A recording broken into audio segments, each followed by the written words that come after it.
Hey everyone, Kevin Sexton, the toy smuggler here.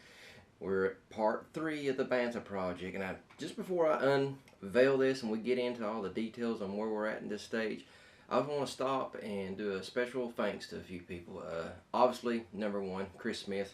Thank you so much for, like I said, bringing me on board on this project. I know it kind of odd. I'm all the way over here in the United States and everything. Just thank you for giving me this chance, this opportunity. Just greatly humbled by it, appreciate it. I mean, it's just, I've been always wanting to do it ever since I was an artist as a kid. It was always wanted to work on a Star Wars project, and here I am. I waited all these years, and man, it's been worth the wait. So thank you very much. And also want to say to Dave Toy Polloy, I know most of you people should already know this guy, awesome restorer. I just want to thank him. He's been supporting this project. He's already talked about wanting to review it. So hound Chris, that way you can get a good review.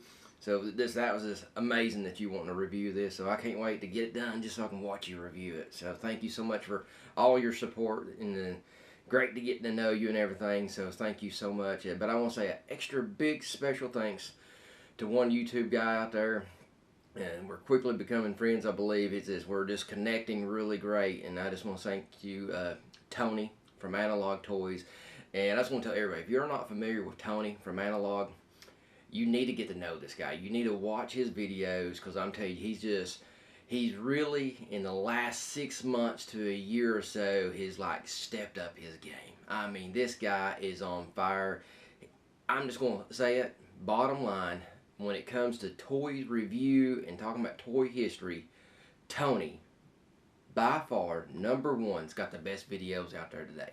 And Tony, you're doing whatever you're doing, whatever your mindset, your approach is, dude, you're on fire, you're on track, you're on the right direction. Just keep doing what you're doing, brother, because it's amazing. I couldn't tell you how many times I'm over here on the drawing board or over here sculpting, boom, his videos are playing in the background. I've done watched them 3 or 4 times, but I just like listening to the history. There's always something you're going to miss, and he does great longer videos. And that's one thing I like about it, they're not little short 5 minutes. They're, they're 20 and 30 minutes long, really in depth with the detail. And then the time you must take to prepare has to be insane. So, but the quality's there. You're delivering an amazing product, dude. Keep up. And I just want to say thank you, guys, because he's been, every time I post up a video, this guy's going on it, taking it and sharing it with everybody. Immediately. He don't waste no time. It's on his Facebook and he's promoting it. So Chris Smith, you need to give him a shout out, because this guy is on fire on really pushing this project. And I just want to say, Tony, man, thumbs up to you, because you didn't have to do it. Honestly, it's not like we've known each other for years or whatever, but I just want to thank you so much for your support on this project. And man, like I said, you're awesome. Keep making those videos, because I'm going to keep watching. So, guys, you got to take time to thank people, because we're all in this together. Because without you, the fans, or other people helping, supporting each other, because what you all don't understand, us artists, we're competing with so much junk and so much information out there.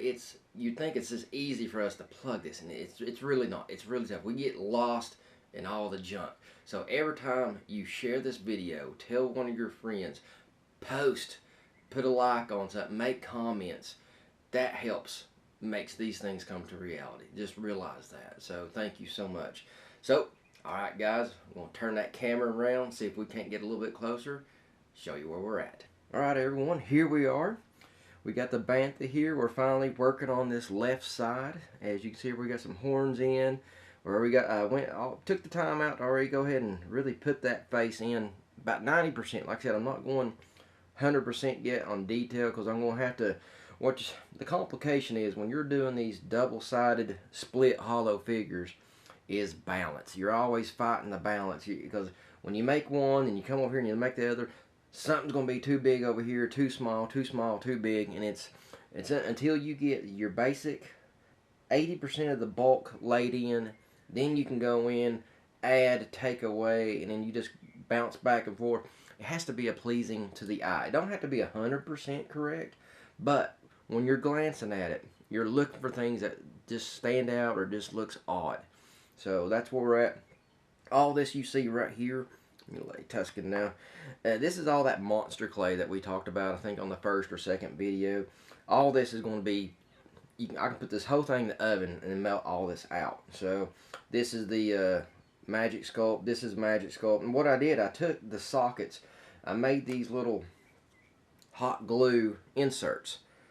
Put Vaseline in there, filled this thing up some hot glue, and then I got that Magic Sculpt and I laid it across here and let it harden up, and then I drilled holes in it and screwed it through to try to keep everything lined up. It didn't work as great as what I thought it would. Like I said, when you're doing these projects, and the first thing you learn on doing these kind of things is what not to do. So the next time I approach one of these, I'm going to probably have a slightly different approach on the attack and where to start or how to do something. But that's just part of these. You think there's standard things that you do, but what you run into, every project is so different from each other. So that's just part of doing this stuff. And if you notice here, you see this empty crack that's running along. What that is, I told you, it's just an extra registration piece where these two pieces can overlap. Plus, I got keys in here. And as you see, right in through here, I don't have that because this is going to be where the hatch is going to be cut out, where the Tuscan Raider will be sitting in the hole where his legs can go in and stuff.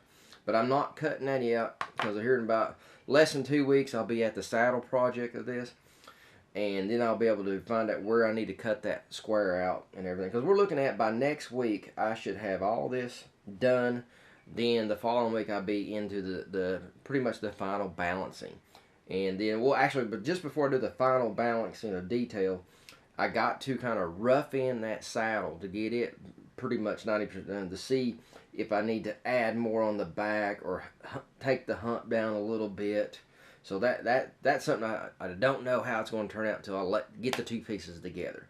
So I'm going to try to turn this to help the camera get a little bit better because I'm not seeing what you guys are seeing here. You can see right here, where I got the screws and laid in, and I got that inlay going all the way around here just to help things match up and stuff. Like I said, there's going to be some of this for here I'm going to have to grind down and to keep them ball sockets that we're working on to match up. But right now everything's looking good, and I'm thinking the only thing I might do is a change here. I got to looking at that reference pic, and I think I need to make these legs just a little bit taller, like 1/4 of an inch.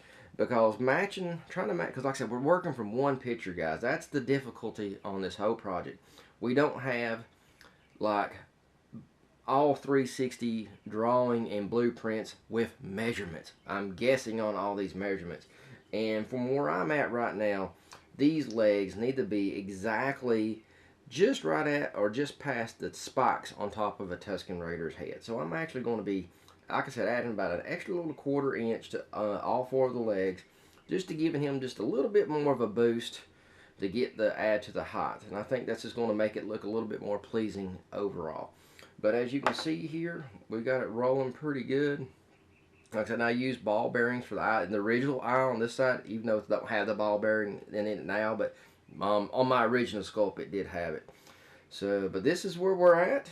And like I said, it's got to do this monster clay. It does move around, but like I said, we got different reference points as you see here and stuff like that. And like I said, once I get this done, I'll break it apart, throw it in the oven, melt all this out, and then we'll be attaching it back together and start working on the balancing and designing the saddle real quick to kind of get a rough estimate where we're at on that. But it's right now, I think it's looking pretty good. Like I said, this face sculpt, we still got some balancing issues I got to do. It's just, like I said, I just don't want to take the detail too much to a home run yet until I get everything else laid out. Because like I said, it's a balancing act. You just do a little here, a little there, and it helps it work out better in the end.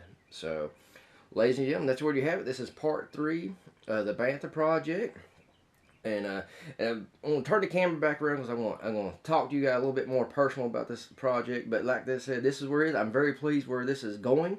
And it's just got a great little size to it. And like I said, I'm very much looking forward to bringing this home next few weeks and everything. So, but hold up. I've got some updates for you.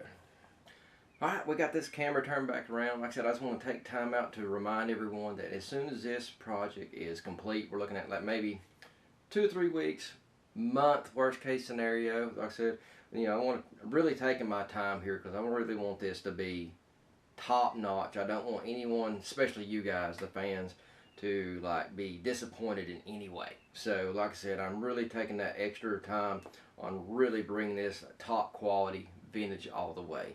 So, but I just want to remind everyone that as soon as this project is over with, I'm going to be starting on the Slave Leia. Really going for that retro look, 5 points articulation. So I'm going to be that's going to be so interesting to get down because I'm going to be designing her probably out of wax if I had to guess.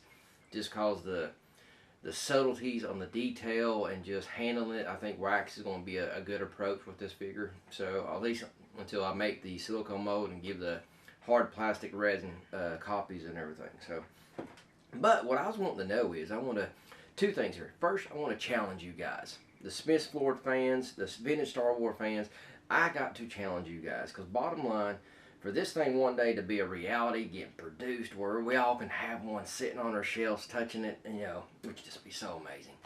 Is bottom line, we need you guys to share these videos with everybody. Tell everybody you want one, and what I want to know is, I think this would be cool. If you're wanting one of these, go ahead right now on these videos, put I want one.